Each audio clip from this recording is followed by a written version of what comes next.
can't wait. I can't wait to tell the world of His goodness. I can't wait. Hello, my name's Jedidiah Moser. I just wanted to share today the story of how I came to know Jesus. I grew up in a home with parents that loved me, that believed in Jesus, that followed Jesus, and set a godly example in their life of what that looked like. And I had the opportunity to make that decision for myself when I was very young.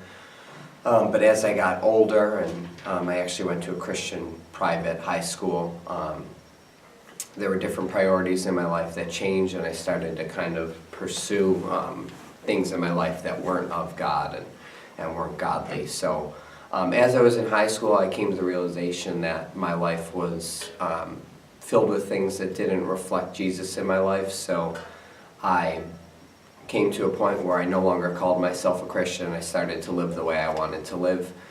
That went on for some time, and as I started to head down a path that wasn't following God, I started to live for myself, and I had some friends in my life that probably weren't in my best interests, and different situations I got myself into. But not to go deep into that, I was sitting with my brother one night,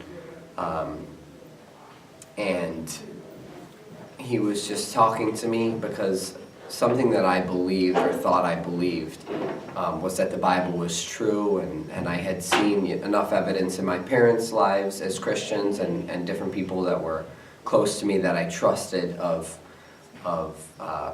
Jesus making an impact in their lives and the power that He had. I had seen enough, and also just never seeing any flaw in the Holy Bible had caused me in the back of my mind to believe that God was real and what Jesus did on the cross for me was true. I just chose, not to follow that for a time. But at one point, my brother was talking with me, and he was asking me how I could believe those things to be true and not live them out. Obviously, I didn't really believe them. And it got me questioning one night as I was living a life for myself. Did I really love the people in my life who I knew the truth in the back of my mind of a life that comes after this one, of heaven and hell, and I was choosing to ignore that and live for, my flesh? Did I really love the people in my life who I wasn't willing to share the truth with? My girlfriend, my friends, my siblings even, different people in my life who I wasn't living that out. Did I love them at all? And I realized if I wasn't willing to share the greatest importance in life, the greatest truth in life about Jesus and the home in heaven that He offers us and His salvation that He's given us on the cross, if I wasn't willing to share that with people, then no, I didn't love them.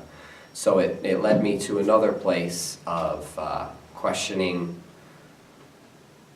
if I wanted to change right now and give up the life that I'm living and give my life to Jesus, could I do that? And I realized with the job I was working at, the relationship that I had with my girlfriend that wasn't God-honoring, and the different things I was doing with my friends, it would be very difficult for me to walk away from that lifestyle. And I realized the longer I waited, the harder it would become. And at that point, I made up my mind to commit my life to Jesus that very day before I went further down a path that would take me from Him. And it was the best decision I ever made. And He's done so much in my life. He's still doing so much every day. And I just want to be able to share that with people in my life around me and different friends that I have. And people that I have yet to meet. I just want them to know how Jesus changed my life and did that for me.